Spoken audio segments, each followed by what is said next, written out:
வணக்கம் உறவுகளே, இன்றைக்கு என்னுடைய யூடியூப் காணொளியில் நீங்கள் காண இருக்கும் வீடியோ லண்டன் ஸ்பெஷல் மட்டன் கறி. வாங்கோ, இந்த மட்டன் கறி நான் எப்படி சமைச்சேன் என்று சொல்லி வீடியோக்குள்ளே போய் பார்க்கலாம். வீடியோக்குள்ளே போகிறதுக்கு முன்னால் என்னுடைய வீடியோவை ஃபஸ்ட் டைம் பார்க்குறீங்களா? அப்போ மறந்துடாமல் சப்ஸ்கிரைப் பண்ணிவிட்டு பக்கத்தில் இருக்கிற பெல் பட்டனையும் கிளிக் பண்ணிவிட்டு பாருங்கள். அப்போ தான் நான் போடுற வீடியோக்கள் எல்லாம் உங்களுக்கு உடனே நோட்டிஃபிகேஷனாக வந்து சேரும்.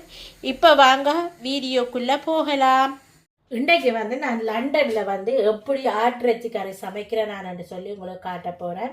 அதுக்கு நான் 1 கிலோ ஊர் ஆட்டிறைச்சி எடுத்திருக்கிறேன். இங்கே ஊர் ஆட்டிறைச்சி இங்கே தமிழ் கடவுளையே இருக்குது.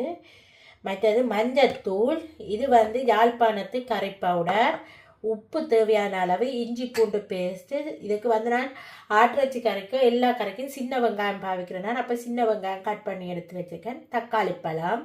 இப்போ முதல்ல இறைச்சியை நாங்கள் மிக்ஸ் பண்ணி வைக்க போகிறோம். இப்போ இவ்வளவு தான் தேவையான பொருட்கள். மீதி பொருட்கள் நான் போடும்போது உங்களை சமைக்கும் போது காட்டுறேன்.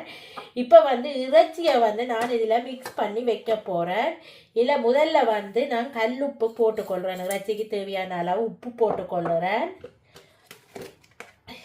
இப்போ இதில் நான் 1/4 ஸ்பூன் மஞ்சள் தூள் போடுறேன். ஆல்ரெடி கல்லுப்பு மஞ்சள் தூள் போட்டு தான் நான் இறைச்சி கழுவி எடுத்து வச்சுருக்கிறேன். இதில் எடுத்து வச்சுக்க 2 டேபிள் ஸ்பூன் கறி பவுடர் போட்டுக்கொள்கிறேன். இப்போ இதில் நான் அரைவாசி இஞ்சி பூண்டு பேஸ்ட்டை இதில் போட்டுக்கொள்கிறேன். போட்டுட்டு இதை வடிவாக நல்லா மிக்ஸ் பண்ணி கொடுங்க. இது நல்லா அப்படியே இறைச்சியில் இஞ்சி பூண்டு பேஸ்ட்டு, உப்பு எல்லாம் நல்லா உரைப்பெல்லாம் நல்லா ஊறி வர வேணும். இதில் அப்படியே நல்லா மிக்ஸ் பண்ணிவிட்டு இது ஒரு 1/2 an hour நீங்கள் அப்படியே ரெஸ்ட்டில் விட்டுடுங்க. இது அப்படியே நல்லா ஊறட்டுக்கும். இதே மாதிரி நீங்களும் இறைச்சி கறி சமைச்சு பாருங்க எப்படி இருக்குன்னு சொல்லி சமைச்சு போட்டு என்னோட கமெண்ட் பாக்ஸில் கமெண்ட் பண்ணுங்க. இப்போ பார்த்தீங்கன்னா நான் நல்லா இஞ்சி பூண்டு பேஸ்ட்டு, மஞ்சள்தூள், கல்லுப்பு, கறி பவுடர் போட்டு நல்லா ஊற வச்சுட்டேன். இது இப்படியே நல்லா ஊறிக்கொண்டு இருக்கட்டுக்கும். இல்லை, நான் ஆட்டிறைச்சி சமைக்கிறதுக்கு அடுப்பில் சட்டி வச்சு சட்டி நல்லா சூடேறிட்டுது. இதில் நான் 2 டேபிள் ஸ்பூன் நல்லெண்ணெய் மட்டும் விட்டுக்கொள்கிறேன். நான் கணக்கு எண்ணெய் விடையில 2 டேபிள் ஸ்பூன் நல்லெண்ணெய் விட்டுருக்கிறேன். அதில் இப்போ ஒரு பிரிஞ்சி இலையை 4-5 கிராம்பும் ஒரு பட்டையும் போட்டிருக்கிறேன். அதோட பெருஞ்சீரகம் 1 டேபிள் ஸ்பூன் போடுறேன். இது இப்போ நல்லா பொரியட்டுக்கும். இப்போ பார்த்தீங்கன்னா பெருஞ்சீரகம் நல்லா வதங்கிட்டுது, நல்லா பொரிஞ்சு வந்துட்டுது பாருங்க. இப்போ நான் கட் பண்ணி வச்சுட்டு சின்ன வெங்காயத்தை போட்டுக்கொள்ளுறேன். இதில் ரொம்ப இலை போடுறேன். உங்களுக்கு விருப்பம் இருந்தால் போட்டுக்கொள்ளுங்க, இல்லையாண்டா விட்டுடுங்க. இப்போ இது நல்லா கோல்டன் ப்ரௌன் ஆகும் வரையும் இந்த வெங்காயத்தை நாங்கள் வதக்கி கொள்ளுவோம். நான் 1 கிலோ ஆட்டிறைச்சிக்கு சின்ன வெங்காயம் எடுத்திருக்கிறேன். 200 கிராம் சின்ன வெங்காயம் எடுத்திருக்கிறேன். இதை நல்லா வதக்கி எடுப்பேன். நல்லா கோல்டன் ப்ரௌன் ஆகும் வரையும் இந்த வெங்காயத்தை வதக்குவோம். பார்த்தீங்கன்னா வெங்காயம் கொஞ்சம் நல்லா வதங்கிட்டுது. இப்போ நாங்கள் எடுத்து வச்சுருக்க இந்த இஞ்சி பூண்டு பேஸ்ட்டை இதில் போடுறேன். இது நான் உரலில் இடித்தபடியாக உங்களுக்கு இப்படி இருக்குது. நான் உரலில் இடித்து தான் இஞ்சி பூண்டு பேஸ்ட்டு போடுறேன். நான் அண்டைக்கு உடனே இடித்தே இந்த இஞ்சி பூண்டு பேஸ்ட்டு நான் கரைச்சி போட்டுக்கொள்ளுவேன். இப்போ அதையும் சேர்த்து நல்லா மிக்ஸ் பண்ணி வதக்கி கொள்ளுவேன்.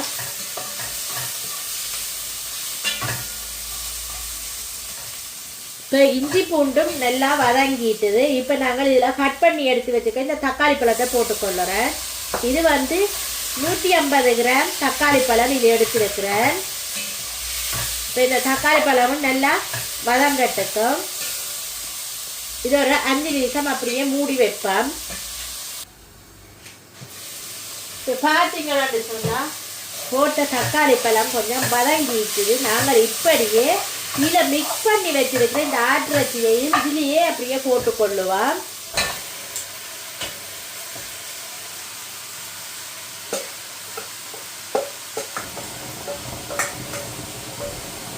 இந்த ஆட்டிறைச்சி இதில் அப்படியே போட்டுட்டு நல்லா மிக்ஸ் பண்ணி கொடுப்பேன். இதில் வந்து கொஞ்சமும் தண்ணி விட தேவையில்லை. இந்த ஆட்டு இறைச்சியிலேயே அவிஞ்சு வர தண்ணியிலேயே இந்த இறைச்சி வந்து நல்லா அவிஞ்சிடும். ஒரு முறை நீங்கள் இப்படி சமைச்சு பாருங்க ஆட்டிறைச்சி கறி. ஆட்டிறைச்சி இல்லை கோழி இறைச்சியோ இல்லை மாட்டிறைச்சியோ இதே மாதிரி நீங்கள் செய்து பார்க்கலாம். இப்போ இப்படியே நாங்கள் மூடி வைப்போம். பார்த்தீங்களா நான் மூடி இப்போ ஒரு 10-15 நிமிஷம் ஆகிட்டுது. இப்போ ஓப்பன் பண்ணி பார்ப்போம் எப்படி இருக்குன்னு சொல்லி. இப்போ இது நல்லா மிக்ஸ் பண்ணி கொடுங்க. பார்த்தீங்கன்னா தெரியும் உங்களுக்கு. எப்போ தண்ணி ஊடி விடையில் பாருங்க எப்படி வந்திருக்கேன் இந்த ஆட்டிறைச்சி நல்லா அவிஞ்சு பாருங்க எவ்வளோ தண்ணி விட்டுருக்கேன்னு சொல்லி. இது இன்னும் ஒரு 10 நிமிஷம் அப்படியே மூடி வைப்பேன். நல்லா அவியட்டுக்கும். இறைச்சி வந்து நல்லா அவிய வேணும். இது நல்லா அவியட்டுக்கும். இன்னும் ஒரு 10 நிமிஷம் அப்படியே மூடி வையுங்க.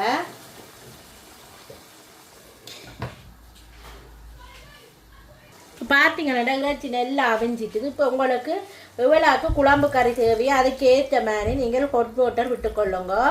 இப்போ இதில் விட்டுக்கொள்கிறேன் நாங்கள் ஹாட் வாட்டர். இதில் வந்து நீங்கள் தேங்காய் பால் விடலாம். இந்த சேத்தில் நாங்கள் வந்து தேங்காய் பால் விடுறையில் இங்கே வந்து தேங்காய் பால் விடுறையில் என்னென்னா பனி காலத்தில் தேங்காய் பால் விட்டு சமைச்சிங்கன்னா அது உறைஞ்சி போயிருக்கும்.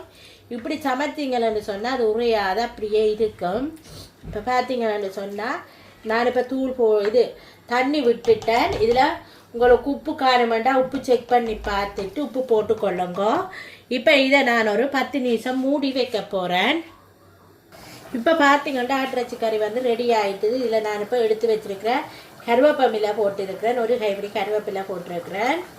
இப்போ இது வந்து இறைச்சி சரக்கு தூள்ன்னு சொல்லுவேன். யாழ்ப்பாணத்தில் நாங்கள் இதை இறைச்சி சரக்கு தூள்ன்னு தான் சொல்லுவோம். இதில் எல்லா ஸ்பைசஸும் போட்டிருக்கு. எல்லா மசாலா பொருட்களும் போட்டிருக்கு. கருவாப்பட்டை, ஏலக்காய், கராம்பு, ஜாதிப்பத்திரி, பெருஞ்சீரகம், சின்ன சீரகம், மிளகு நிறைய இதில் போட்டிருக்கு. போட்டு வறுத்து அரைச்ச மசாலா தான் இந்த இறைச்சி சரக்கு மசாலா போட்டிருக்கிறேன்.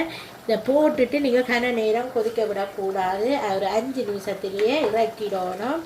இப்படியே போட்டு மூடிட்டு ஒரு 5 நிமிஷத்தில் இந்த இறைச்சி கறி ரெடி ஆகிடும். பாருங்கள் ஒரு சூப்பரான டேஸ்டியான ஒரு ஆட்டிறைச்சி கறி பாருங்க. நான் லண்டனில் சமைச்சிருக்கேன். ஈஸியாகவே நீங்கள் சமைக்கலாம்.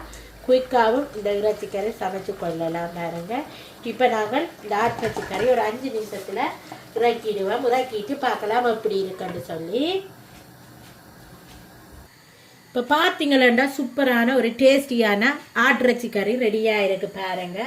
இதே மாதிரி நீங்களும் செஞ்சு பார்த்துட்டு உங்களோட கமெண்ட்ஸை வந்து எனக்கு கமெண்ட் பாக்ஸில் தெரிவிங்க. இந்த வீடியோ உங்களுக்கு பிடிச்சிருந்தா மறந்துடாமல் சப்ஸ்கிரைப் பண்ணிவிட்டு பக்கத்தில் இருக்கிற பெல் பட்டனையும் கிளிக் பண்ணிவிட்டு பாருங்கள். அப்போ தான் நான் போடுற வீடியோக்கள் எல்லாம் உங்களுக்கு உடனே நோட்டிஃபிகேஷனாக வந்து சேரும். ஓகே ஃப்ரெண்ட்ஸ், இதே மாதிரி இன்னொரு ரெசிபியுடன் உங்களை சந்திக்கும் வரை உங்களிடமிருந்து விடைபெறுவது உங்கள் நான். Bye friends.